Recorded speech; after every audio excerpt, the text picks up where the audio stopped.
Hello दोस्तों, कैसे हो आप? सब बढ़िया।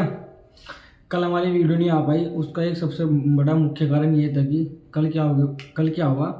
हमने लेक्चर मतलब रिकॉर्ड तो कर लिया था, लेकिन पता नहीं फ़ोन की मेमोरी में से ऑटोमेटिकली डिलीट हो गया, जिस कारण हमारी कल वीडियो नहीं आ पाई। उसके लिए हम सॉरी बोलते हैं, ठीक है। तो आज हम पढ़ेंगे तृतीय पंचवर्षीय योजना। तृतीय पंचवर्षीय योजना पिछले लेक्चर में हमने प्रथम और द्वितीय पंचवर्षीय योजना समाप्त कर दी थी। हमने अपनी सीरीज चला रखी है इकोनॉमिक्स की, जिसमें हमने अब जब विचारधारा के आधार पर अर्थव्यवस्था के प्रकार पढ़े थे, अर्थव्यवस्था के बारे में पढ़ा था। उसके बाद हमारी पंचवर्षीय योजना स्टार्ट हुई। अब पंचवर्षीय योजना का हम कौन सा पार्ट पढ़े? तीसरा, तृतीय पंचवर्षीय योजना। तृतीय पंचवर्षीय योजना क्या थी? तृतीय पंचवर्षीय योजना कब आई थी?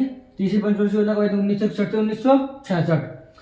इस योजना का मुख्य उद्देश्य भारत में आत्मनिर्भरता प्राप्त करना, मतलब कि भारत में क्या करना, भारत को एक तरह से कहते हैं आत्मनिर्भर बनाना, आर्थिक स्थिरता और सुनिश्चित करना। मतलब कि इस योजना का मुख्य उद्देश्य क्या था? भारत में आत्मनिर्भरता प्राप्त करना, मतलब भारत को एक तरह से आत्मनिर्भर बनाना था, ठीक है। उसकी जो आर्थिक स्थिति उसको क्या करना था? सुनिश्चित करना था। आर्थिक स्थिति क्या थी? उसको क्या करना था? सुनिश्चित करना था। तो इस योजना के आने के मुख्य कारण क्या थे? मतलब इसको ऐसी क्या विशेष तथ्य बोल सकते हैं मुख्य कारण थे जो इस योजना को लाया गया? तो इसमें क्या था, हम चाह रहे थे कि भारत ना, जो हमारा देश है भारत, वो क्या हो जाए? आत्मनिर्भर बन जाए। मतलब इसकी आत्मनिर्भरता पर क्या गया? इसकी आत्मनिर्भरता पर जोर दिया गया। दूसरा क्या था? उद्योगों का विकास किया गया, उद्योगों का विकास किया गया। तीसरा क्या था? शिक्षा और स्वास्थ्य में सुधार किया गया, शिक्षा और स्वास्थ्य में सुधार किया गया। तो इस तीसरी पंचवर्षीय योजना का मुख्य उद्देश्य क्या था? भारत की आर्थिक स्थिति को ठीक करना और आत्मनिर्भरता, भारत को आत्मनिर्भरता बनाने के लिए, ठीक है। हमने आपको बताया था कि पंचवर्षीय योजना जब स्टार्ट करी थी, लगभग सभी पंचवर्षीय योजना का जो भी 12 की 12 पंचवर्षीय योजना आई है, इनका मेन उद्देश्य था आत्मनिर्भरता, आर्थिक समृद्धि, मतलब जैसे या गरीबी उन्मूलन। ऐसी समस्याओं को तो मतलब सोल्यूशन बोल सकते हैं, इनका सभी का सोल्यूशन निकालना था, क्योंकि सभी पंचवर्षीय योजना का सेम मुख्य उद्देश्य रहा आत्मनिर्भरता, ठीक है।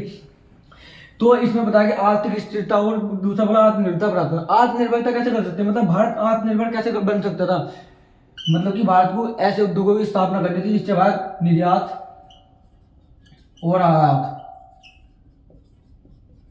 दोनों सही से कर सके। मतलब कि आयात में क्या था? आयात का मतलब क्या होगा? विदेश से जो सामान खरीद सके ना, मतलब हमारे क्या हो रहा था, हमारा निर्यात तो हो रहा था कम, ठीक है, और आयात हो रहा था ज्यादा, ठीक है।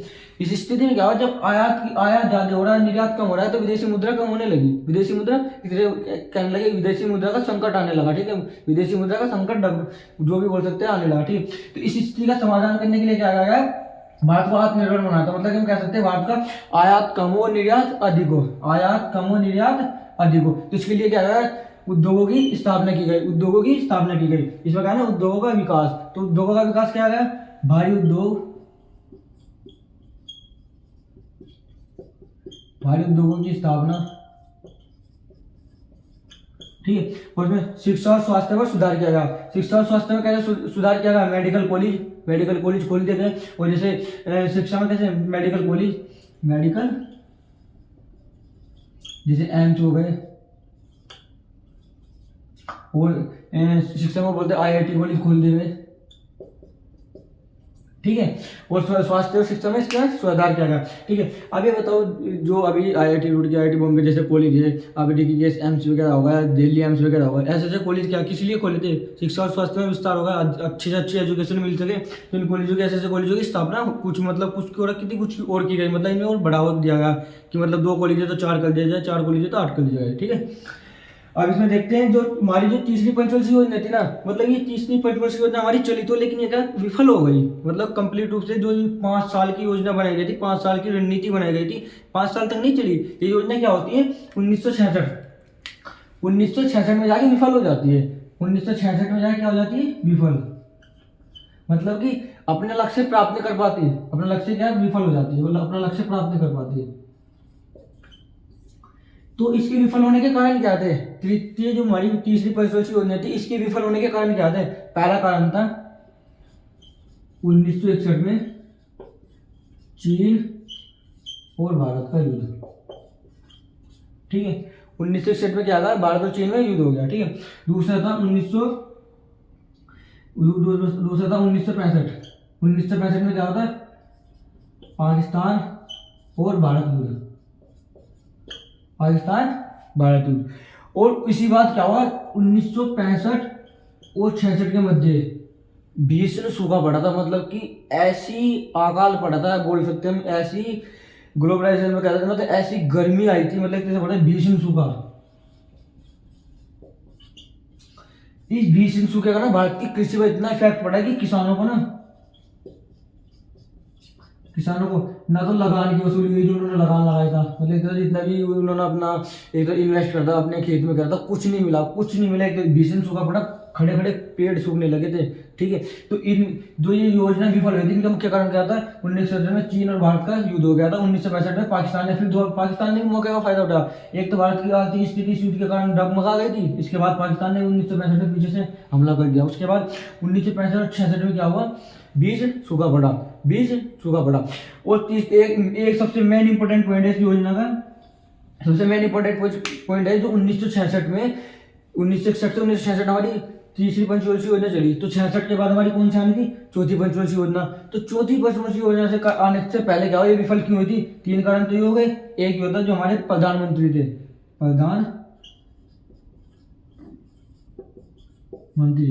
हमारे दो इस योजना के अंतर्गत 2 प्रधानमंत्री रहे। एक तो आए थे जवाहरलाल नेहरू जी,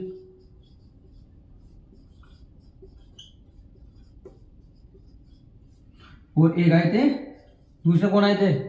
लाल बहादुर शास्त्री।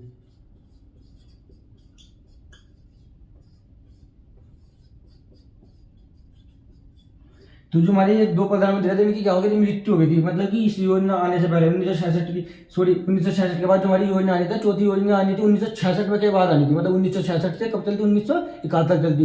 लेकिन हमारी वो योजना नहीं आई, क्यों? प्रधानमंत्री थे इन दोनों की मृत्यु हो गई थी, मतलब जवाहरलाल नेहरू मर गए, उसके बाद जो हमारे जो लाल बहादुर शास्त्री जी की मृत्यु हो गई, ठीक है। इधर चीन ने भारत पर क्या आक्रमण कर दिया था, फिर उसके बाद पाकिस्तान ने फायदा और इसने भी आक्रमण कर दिया, और 1965-66 का भीषण सूखा पड़ा, जिस कारण अकाल पड़ने के कारण भारत की कृषि भी डगमगा गई, आर्थिक व्यवस्था बहुत कमजोर हो गई। इन स्थिति को देखते हुए क्या गए, इन योजना को 3 साल के लिए एक तरह से कैसे स्थानांतरित भी बोल सकते हैं, या फिर एक तरह से अवकाश, मतलब प्लान हॉलीडे, मतलब छुट्टी पर भेज दिया गया। मतलब जो पंचवर्षीय योजना थी 3 साल के लिए ना छुट्टी पर भेज दिया गया, मतलब 3 साल तक कोई प्लान नहीं बना गया। तो इस स्थिति में क्या गया? फिर इस स्थिति में 1966 के बाद छोटे छोटे प्लान बनाए गए। 1966 के बाद क्या हुआ? छोटे छोटे एक साल के प्लान बनाए गए, 1966 से 67 और 1967 से 68 और 1968 से 1969, मतलब कि एक साल की योजना बनाई गई, जिसे क्या कहा? Holiday plan. मतलब इसको होता है हॉलीडे प्लान या प्लान हॉलीडे, ठीक है, हॉलीडे प्लान। इन तीनों को क्या है? हॉलीडे प्लान गया, क्योंकि तुम्हारी पंचवर्षीय योजना की तो 3 साल के लिए छुट्टी पर भेज दिया गया था, 3 साल की छुट्टियों के लिए भेज दिया गया था, जिस कारण 1968 से 1969 में क्या गया? जो हमारी जो बैंक थी, बैंकों का क्या कर देगा? जो 14 बैंक थी उनका राष्ट्रीयकरण कर देगा। मतलब उनको कौन नियंत्रण करेगी? आरबीआई करेगी। जो हमारी 14 बैंक थी उनको क्या बोल जाओ, उनको अब नियंत्रण कौन करेगी? आरबीआई करेगी, ठीक है। तो इसके बाद क्या हुआ? जब 3 साल की छोटी छोटी योजना बनाई गई, मतलब 1 साल के लक्ष्य बनाए गए, 3 साल जो गैप आया बीच में, 1 साल के लक्ष्य बनाए गए, मतलब 1 साल की छोटी छोटी योजनाएं बनाई गई। इन लक्ष्यों को निर्धारित कर दिया गया कि 1 साल की प्लान बनाते हैं, क्योंकि भारत की आर्थिक स्थिति वैसे कमजोर हो चुकी थी। इधर अपने प्रधानमंत्री जी को खो बैठे थे, उधर युद्ध और भीषण सूखा पड़ चुका था। तो पंचवर्षीय योजना को क्या कहा जाता है? छुट्टी पर भेज दिया गया था, और छोटी 1 साल की योजनाएं बनाई गई, 1 साल की योजनाएं बनाई गई। जैसे ही भारत की आर्थिक स्थिति थोड़ी ठीक होकर आती है, तो 1968 1969 के बाद आरबीआई क्या करती है? जो हमारी बैंकों का राष्ट्रीयकरण हो जाता है उन पर आरबीआई एक तरह से नियंत्रण स्थापित कर देती है। उसके बाद क्या होता है? फिर चौथी पंचवर्षीय योजना आती है 1969 के बाद, सॉरी 1968 के बाद, 1969 से 1974 तक चलती है। तो चौथी पंचवर्षीय योजना का लक्ष्य क्या था? इस योजना का उद्देश्य गरीबी उन्मूलन और आत्मनिर्भरता पर बल देना। गरीबी उन्मूलन और आत्मनिर्भरता पर बल देना। आपने एक शब्द को बार बार रिपीट देखा होगा, आत्मनिर्भरता। मैंने शुरू में बताया था जब पंचवर्षीय योजना स्टार्ट करी थी कि लगभग सभी पंचवर्षीय योजना का उद्देश्य 4 उद्देश्य कॉमन था, 4 उद्देश्य कॉमन, जैसे आर्थिक समृद्धि, आत्मनिर्भरता जैसी, ठीक है। तो आत्मनिर्भरता पर बल दिया और गरीबी उन्मूलन को ठीक है। तो अब कैसे किया? मतलब कैसे इसकी विशेषता में देखते हैं। बैंकों का राष्ट्रीयकरण कर दिया गया। बैंकों का राष्ट्रीयकरण मैंने आपको बताया था, नियंत्रण किसने किया था? आरबीआई ने किया था। दूसरा क्या था? गरीबी उन्मूलन में कैसे?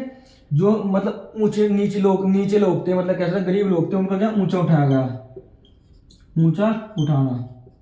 अब इनको ऊंचा कैसे उठा सकते हैं, गरीब लोगों को ऊंचा कैसे उठा सकते हैं, रोजगार देकर, रोजगार देकर, स्वास्थ्य स्वास्थ्य एवं शिक्षा उपलब्ध कराकर, स्वास्थ्य एवं शिक्षा उपलब्ध कराकर, ठीक है। हरित क्रांति का विस्तार होगा, मतलब इस योजना के अंतर्गत क्या हरित क्रांति का भी विस्तार किया गया।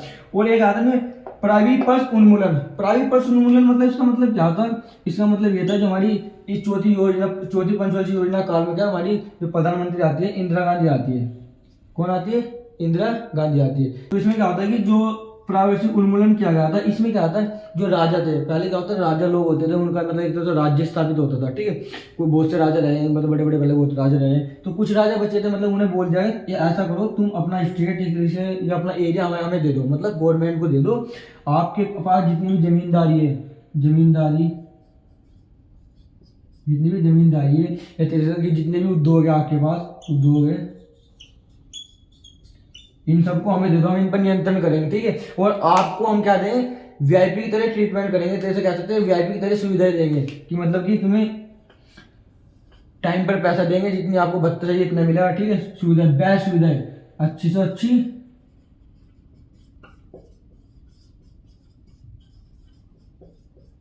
अच्छी अच्छी सुविधाएं उपलब्ध कराएंगे। तो प्राइवेसी उन्मूलन का मतलब था कि जो राजा लोग हैं उनसे बोलते हैं आप अपनी जिम्मेदारी हमें दे दिए, जो उद्योग आपके चल रहे हैं हमें दे दिए, सरकार उस पर नियंत्रण करेगी, आपको अच्छी से अच्छी फैसिलिटी देंगे, वीआईपी की तरह ट्रीटमेंट करें, अच्छे से अच्छा जैसे आप रहते आ रहे ऐसे आपको रोजगार, ऐसे ही आपको मतलब जैसे कि पहले से रहते राजा लोग रहते आ रहे थे, आपको इसी तरह से सुविधाएं उपलब्ध कराई जाएगी। तो इन सभी को देखते हुए जो चौथी पंचवर्षीय योजना थी ये भी आगे जाके क्या हो जाती है, विफल हो जाती है, विफल हो जाती है। इस चौथी पंचवर्षीय योजना का आगे जाके विफल होने का कारण क्या था, चौथी पंचवर्षीय योजना का आगे जाके विफल होने का कारण क्या था देखते हैं। जो ये चौथी पंचवर्षीय योजना थी हमारी, चौथी पंचवर्षीय योजना का जो आगे जाके विफल हो जाती है, विफल होने का मुख्य कारण था एक तो क्या होगा, महंगाई बढ़ गई, महंगाई महंगाई बढ़ गई, महंगाई बढ़ गई। एक था वित्तीय घाटा,